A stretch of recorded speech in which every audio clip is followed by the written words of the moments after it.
Karnataka Jain association ಅಧ್ಯಕ್ಷ ಸ್ಥಾನಕ್ಕೆ ಸ್ಪರ್ಧಿಸಿರುವ ಶ್ರೀ ಎಸ್ ಜಿತೇಂದ್ರ ಕುಮಾರ್ ಅವರ ಕಿರುಪರಿಚಯ. ನಿಕಟಪೂರ್ವ ಅಧ್ಯಕ್ಷರಾದ ಶ್ರೀ ಎಸ್ ಜಿತೇಂದ್ರ ಕುಮಾರ್ ಅವರು ಕರ್ನಾಟಕ ಸರ್ಕಾರದ ಭೂವಿಜ್ಞಾನ ಇಲಾಖೆಯಲ್ಲಿ ಚೀಫ್ ಡ್ರಿಲ್ಲಿಂಗ್ ಇಂಜಿನಿಯರಿಂಗ್ ಹುದ್ದೆಯಿಂದ 1991ರಲ್ಲಿ ಸ್ವಯಂ ನಿವೃತ್ತಿ ಪಡೆದು ಅವರ ತಂದೆ ಪಂಡಿತ ರತ್ನ ಎರ್ತೂರು ಶಾಂತಿರಾಜ ಶಾಸ್ತ್ರಿಗಳ ಹೆಸರಿನಲ್ಲಿ 1988ರಲ್ಲಿ ಟ್ರಸ್ಟ್ ಸ್ಥಾಪಿಸಿ ಅದರ ಮೂಲಕ ಅವರ ಮಹಾಪುರಾಣ ಸೇರಿದಂತೆ ಎಲ್ಲ ಧಾರ್ಮಿಕ ಕೃತಿಗಳ ಪುನರ್ಮುದ್ರಣ ಮಾಡಿಸಿ ಸುಮಾರು 3 ಕೋಟಿ ರು ವೆಚ್ಚದಲ್ಲಿ ಕನ್ನಡ ಸಾರಸ್ವತ ಲೋಕಕ್ಕೆ ಸಮರ್ಪಿಸಿ ಮಹತ್ತರ ಕೊಡುಗೆ ನೀಡಿರುತ್ತಾರೆ.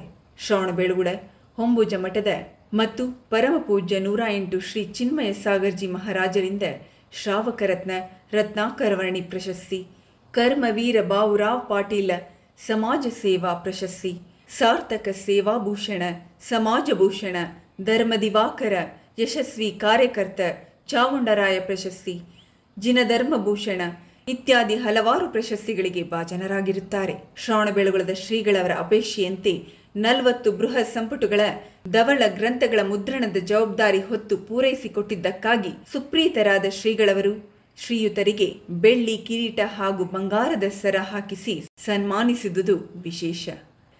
ಅಂತರ್ಜಲ ಹಾಗೂ ಹಲವಾರು ಕೃತಿಗಳನ್ನು ಭಾರತೀಯ ಭೂವಿಜ್ಞಾನ ಸಂಸ್ಥೆಯ ಮೂಲಕ ಪ್ರಕಟಿಸಿರುತ್ತಾರೆ. ಪ್ರತಿಭಾನ್ವಿತ ಹಾಗೂ ಆರ್ಥಿಕವಾಗಿ ಹಿಂದುಳಿದ ವಿದ್ಯಾರ್ಥಿಗಳಿಗೆ ಪ್ರತಿಭಾ ಪುರಸ್ಕಾರ, ವಿದ್ಯಾರ್ಥಿ ವೇತನ, ಬುದ್ಧಿಮಾಂದ್ಯ ಮಹಿಳೆಯರಿಗೆ ಸಹಾಯಧನ, ಪ್ರವಾಹ ಮತ್ತು ಬರ ಸಂತ್ರಸ್ತರಿಗೆ ಪರಿಹಾರ ಇತ್ಯಾದಿ ಸಮಾಜ ಸೇವೆಗಳಲ್ಲಿ ತೊಡಗಿಸಿಕೊಂಡಿರುತ್ತಾರೆ.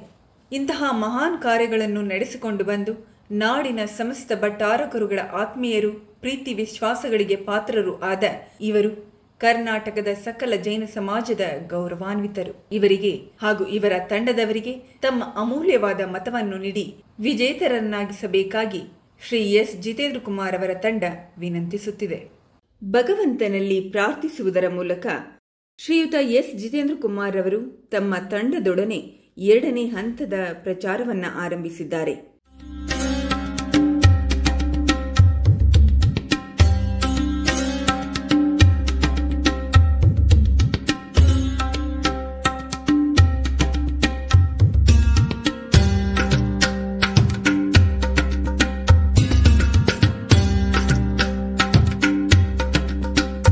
ಇದು ಸಭೆಯಲ್ಲಿ ತಮ್ಮ ತಂಡದ ಅಭ್ಯರ್ಥಿಗಳ ಕಾರ್ಯವನ್ನು ಗುರುತಿಸಿ ಪರಿಚಯಿಸುವುದರ ಮೂಲಕ ಜಿತೇಂದ್ರ ಕುಮಾರ್ ಅವರು ತಂಡದವರನ್ನು ಗೌರವದಿಂದ ಕಂಡ ಒಂದು ಪರಿ.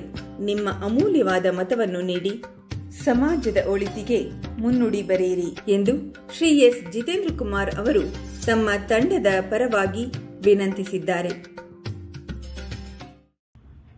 ಆತ್ಮೀಯ ಜೈನ ಧರ್ಮದ ಬಂಧುಗಳೇ, ಭಗಿನಿಯರೇ, ಇವತ್ತಿನ ದಿವಸ ತಮಗೆಲ್ಲ ತಿಳಿದಿರೋ ಹಾಗೆ ನಮ್ಮ ಕರ್ನಾಟಕ ಜೈನ ಅಸೋಸಿಯೇಷನ್ನಿನ 110 ವರ್ಷಗಳ ಇತಿಹಾಸ ಇರುವಂಥ ಜೈನ ಅಸೋಸಿಯೇಷನ್ನಿನ ಚುನಾವಣಾ ಕಾರ್ಯಕ್ರಮಗಳು ಪ್ರಕ್ರಿಯೆ ನಡೀತಾ ಇದೆ.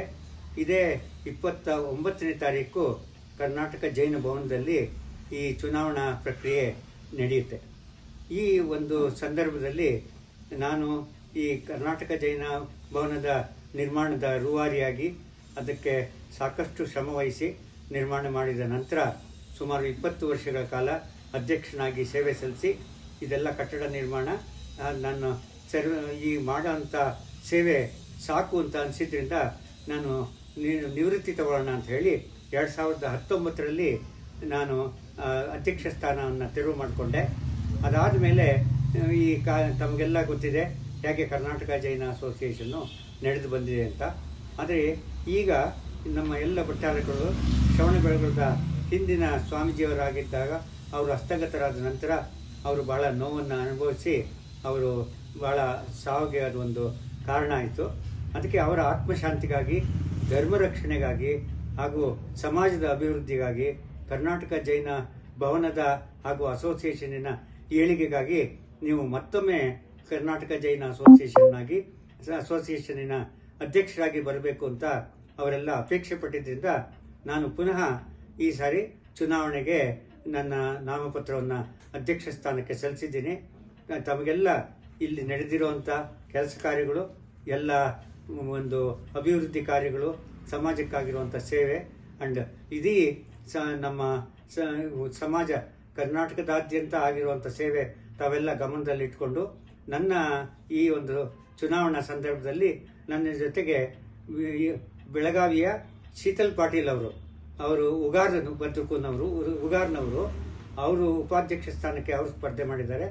ರಾಜಕೀರ್ತಿ ಅವರನ್ನು ಉಪಾಧ್ಯಕ್ಷ ಸ್ಥಾನಕ್ಕೆ ಕೇಂದ್ರ ಸ್ಥಾನಕ್ಕೆ ಅವರು ಈ ಸರಿ ಚುನಾವಣೆಗೆ ನಿಂತಿದ್ದಾರೆ. ಜೊತೆಗೆ ಜಂಟಿ ಕಾರ್ಯದರ್ಶಿಗಳಾಗಿ ಸುನೀಲ್ ಅವರು ದಾವಣಗೆರೆ ಅವರೊಬ್ಬರು ನಿಂತಿದ್ದಾರೆ. ವಿ ಪ್ರಶಾಂತ್ ಅಂತ HAL ಅವರು ವಿಮಾನಪುರದ ಒಂದು ಸಂಘ ಏನಿದೆ ಅದರ ಅಧ್ಯಕ್ಷರು ಅವರು ನಿಂತಿದ್ದಾರೆ. ಈಗಾಗಲೇ ಆಶಾ ಪ್ರಭುವನ್ನವರು ಕಾರ್ಯದರ್ಶಿಯಾಗಿ ಅವರು ಈಗಾಗಲೇ ಆಯ್ಕೆಯಾಗಿದ್ದಾರೆ. ಅವರ ಜೊತೆಗೆ ನಮ್ಮ ಜೈನ ಅಸೋಸಿಯೇಷನಿನ ಕೋಶಾಧಿಕಾರಿಯಾಗಿ ಮಹಾವೀರ್ ಜೈನ್ ಅವರು ಈಗಾಗಲೇ ಆಯ್ಕೆಯಾಗಿದ್ದಾರೆ. ಸಹ ಕೋಶಾಧಿಕಾರಿಯಾಗಿ ಈಗ ನಮ್ಮ ಜೊತೆಗೆ AC ಧರ್ಣೇಂದ್ರಯ್ಯ ಅನ್ನೋರು ನಿಂತಿದ್ದಾರೆ. ನಮ್ಮ ಈ 8 ಜನ ಪದಾಧಿಕಾರಿಗಳ ಜೊತೆಗೆ 13 ಜನ ನಮ್ಮ ಜೊತೆಯಲ್ಲಿ ಕಾರ್ಯಕಾರಿ ಸಮಿತಿ ಸದಸ್ಯತ್ವ ಸ್ಥಾನಕ್ಕೂ ಸ್ಪರ್ಧಿಸಿದ್ದಾರೆ. ತಮ್ಮಲ್ಲಿ ನನ್ನ ಕಳಕಳಿಯ ವಿನಂತಿ ಏನು ಅಂತಂದರೆ, ತಾವು ನಮ್ಮ ಎಲ್ಲ ಸಾಧನೆ, ನಮ್ಮ ಇದುವರೆಗೂ ಮಾಡಿರುವಂಥ ಒಂದು ಕಾರ್ಯವೈಖರಿಯನ್ನು ತಾವು ನೋಡಿದ್ದೀರಾ. ನಮ್ಮ ಇಡೀ ತಂಡಕ್ಕೆ ತಾವೆಲ್ಲ ತಮ್ಮ ಅಮೂಲ್ಯವಾದ ಮತವನ್ನು ಚಲಾಯಿಸಿ ನಮ್ಮನ್ನೆಲ್ಲ ಜಯಶೀಲರನ್ನಾಗಿ ಮಾಡಿ ತಮ್ಮ ಸೇವೆ ಮಾಡೋದಕ್ಕೆ ತಾವು ಅನುಕೂಲ ಮಾಡಿಕೊಡ್ಬೇಕು ಅಂತ ತಮ್ಮಲ್ಲಿ ನಾನು ಪ್ರಾರ್ಥಿಸ್ತೇನೆ.